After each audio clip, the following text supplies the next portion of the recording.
Hello and welcome to another episode of Life and Business Conversations on Show Me What to Do with Frida Raymondovi. Okay, so our topic today is ethical selling that builds lasting connections. And it's about how to sell in your business so that you build connections with your customers so that they keep coming back over and over again, so that they refer you to other people, so that you build your customer base and your business just keeps growing stronger and stronger and lasts as long as you want it to.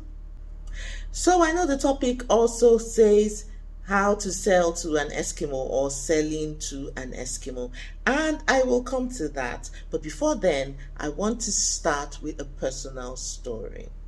So years ago, while I was working for British Airways in Nigeria, I had the opportunity to pitch to a company that has a massive travel budget. I mean, their travel budget was out of this world. And so I had the opportunity to pitch to them. Okay, so this is not sponsored, but I just thought that I should shout out to British Airways for fantastic training that they gave to me and they give to their staff. So shout out to British Airways. All right, so back to my story. Because of the training that I had had, and knowing that I needed to do what we call consultative selling, I went into this company and started to talk to them about their travel needs and started to ask questions. It soon dawned on me that they were also, even though they had a massive travel budget, they were also very cost conscious. And the regions that they were traveling to were in Asia and the Middle East. And I now saw that there was a misalignment with what we as British Airways could offer them at that time and what they wanted. So I had a decision to make, because I could very easily just say, oh yes, we fly to the Middle East, we fly to all the areas you're going to in Asia, and I've signed the contract with them. But the challenge was that that would not have met their needs to be cost conscious. I mean, their needs to be to be cost conscious, even though they had a massive budget. So I decided to lay all my cards on the table and to explain to them that if they wanted to save costs and they were cost conscious, then it would be better for them to use one of the Middle Eastern carriers who would take them, who would cost less, and would the journey would be shorter than having to use British Airways that would have to go to London first of all before now going to whatever destination they were going to. With the Middle Eastern carriers, it would take them straight to the Middle East where they wanted to go, and would be much closer to Asia. They thanked me profusely because these were things that they had actually not thought of, not being conversant with the travel industry as such and the way it runs.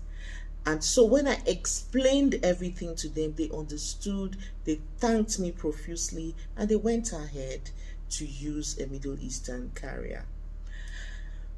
So sad. So there was no deal signing for me on that day. Too bad. But I left that place knowing that I had done what was best for the customer and that I had other people that I would be a fit for, or that BA would be a fit for. Imagine my surprise when about 14 months later, this same company came back to me, to British Airways, and contacted me to say they had a massive project that they were doing in the UK and they needed to travel to London frequently for that project. Their staff needed to travel back and forth between Lagos and London for that, and it was also a massive budget earmarked for this, and they didn't think twice. They just said, We know this lady has our best interests at heart. We know British Airways will, goes directly to the UK, and so this is a no-brainer. We're going with them no matter what. And that was it. This story holds very many valuable lessons, but I just want to highlight 3 of them. And the first one is, whenever you're dealing with a prospect, always think long-term relationship rather than short-term gains. And I'll explain what I mean by that. Imagine if I had said, I need to win this account, I need to get that budget into British Airways, and disregarded the needs of the customer, and then I signed that contract. They would eventually get to find out that I had locked them into a contract that was making them waste money and was making their travelers or their staff travel longer journeys and longer times than they needed to. And there would be no way that I would convince them that I was not aware of the facts, because at that point in time, I was the industry expert in terms of travel. And so, what I did simply meant that I took their best interests to heart before mine. And that is what you should think about whenever you are engaging with a prospect. Think long-term relationship rather than short-term gain. The second point I want to highlight out of that story is something I've been saying over and over and over again.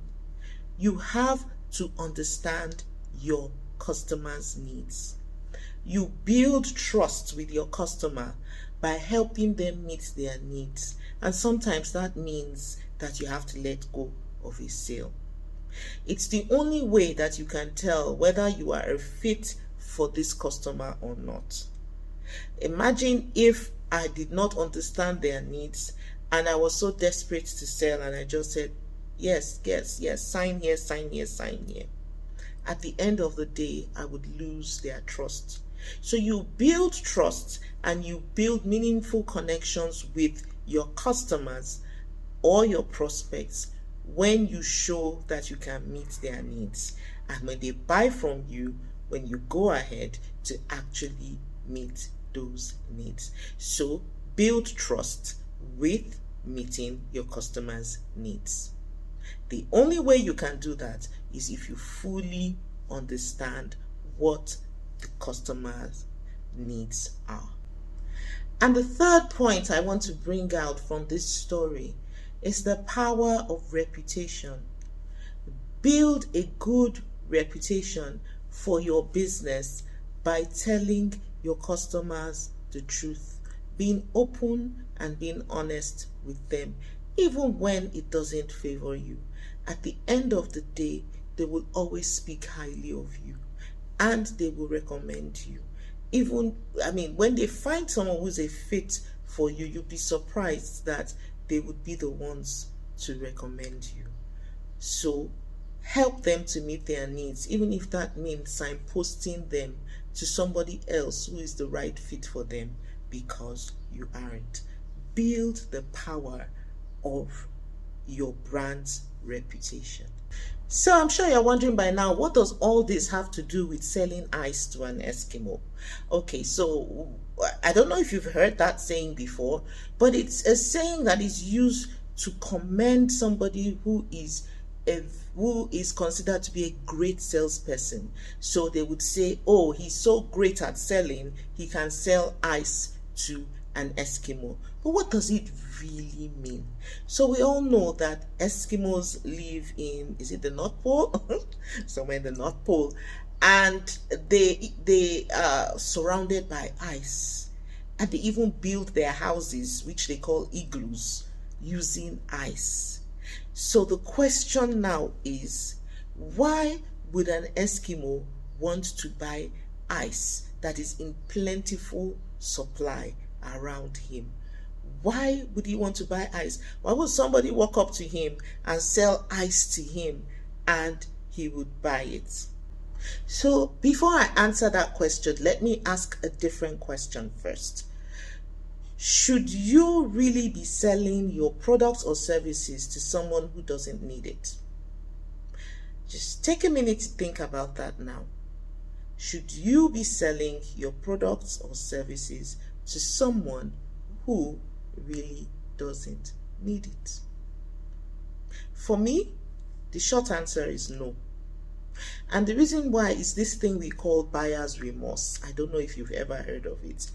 You know, that regret that you feel after somebody has convinced you to buy something, and then you've bought it, you've paid for it, you've probably gotten home, and then you are sitting down and asking yourself, why did I spend all this money, because it's usually something expensive, to buy this thing that I don't need?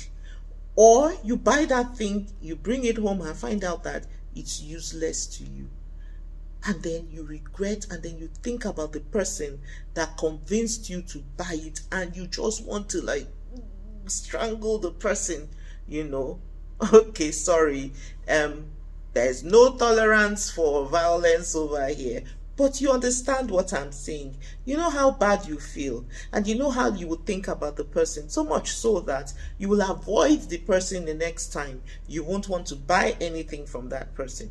You won't want to allow that person convince you to buy anything, because you will just feel that they don't have your best interests at heart, and they are just going to help you waste money. Here's the thing. People who sell things to other people that they do not need usually do so using manipulative tactics. Check it.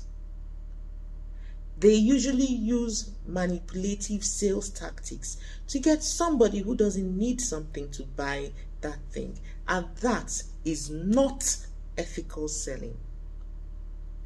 Ethical selling is selling that meets the customer or the prospect's needs. It is selling that takes their needs into consideration and goes ahead to meet those needs. It's about selling to solve a problem, or selling to meet a need, selling to help somebody achieve a goal. That's what ethical selling is. And the only way to do it is to understand your prospect's needs, or like I like to say, do a deep dive into your ideal client to understand their motivations, their needs, their pain points, their challenges, and then know how your product or your service meets that need or those needs. I'm going to say it again. Your ideal client is that person who is hungry for your offer, hungry for the value that you gave with your products or your services. They are usually searching for it, and they can afford to pay for it because they're trying to solve a problem or they're trying to achieve a goal. That means marketing to them will be really easy because they're already looking for you. Your ideal client is already looking for you. You just need to show up for them in the places where they are congregating and show them that you can solve their problem or you can help them hit that goal that they want to hit. People do not buy your product or your service. They buy the outcome that product or that service gives to them. So ethical selling is about helping people buy professionally. So let me talk about this Eskimo and the first question I asked. Why would an Eskimo want to buy ice? So does the Eskimo have an ice problem? I mean, why would he want to buy ice? And that's the question you should be asking. Why would anybody want to buy your product or your service? Exactly what outcome are they looking for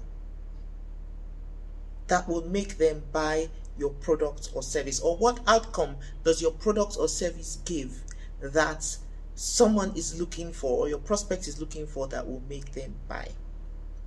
And there could be any number of reasons why an Eskimo would buy ice. So let's unpack some of them, which is when you start thinking about what your ideal client is looking for, the different ways that you can think about it. So the Eskimo might be so rich that he decides that I'm not going to go out there to start shoveling snow and packing it into my house. I need somebody who's going to deliver the snow straight into my house. So in that case, what you are doing is you are helping him with convenience, helping him to bring the snow into his house. It might also be that, okay, he wants to build a 6-foot wall in his living room. He's just looking for the company that can build the wall for him, bring the ice, build the wall, and all he has to do is to pay. No stress for him. It could also be that he's about to throw a party and he needs flavored ice in large quantities. It could also be that, oh, he wants his living room to be pink and his bedrooms to be different colors, red, orange, purple, whatever. So he needs colored ice. And you are able to supply him the colored ice. The long and short of what I'm saying is that there must be a value proposition to what you are giving to your clients. You must be solving a problem. The only way you will know how to do that is when you fully understand your customer or your ideal client. So, like I said, the question to ask yourself is, what is this person really looking for? And how does my product or my service provide this for the person? If you can answer that question, you will build a connection with your customers that will cause them to keep coming back to you over and over again, and cause them to refer other people to come to use you or to buy your product or to use your services, so that you have built lasting connections that go on and on and on. And that is one way that you can build a business that lasts, because there's always money coming in through satisfied customers.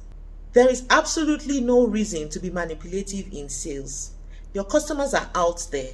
They're looking for you. They're looking for what you have to offer them. You go after them in the places where they are playing, in the places where they are congregating in numbers. Attract them. Show them that you can solve their problem. Show them that you can help them to meet their goals. Serve them well, and you will build lasting connections that will ensure that your business continues to grow and grow and grow. And that's where I'm going to end it for today. I'm going to say, please remember to subscribe to the channel if you haven't already, to like this video, and to share it with anyone and everybody that you know needs to hear this. And I'll see you in another video next week. Bye.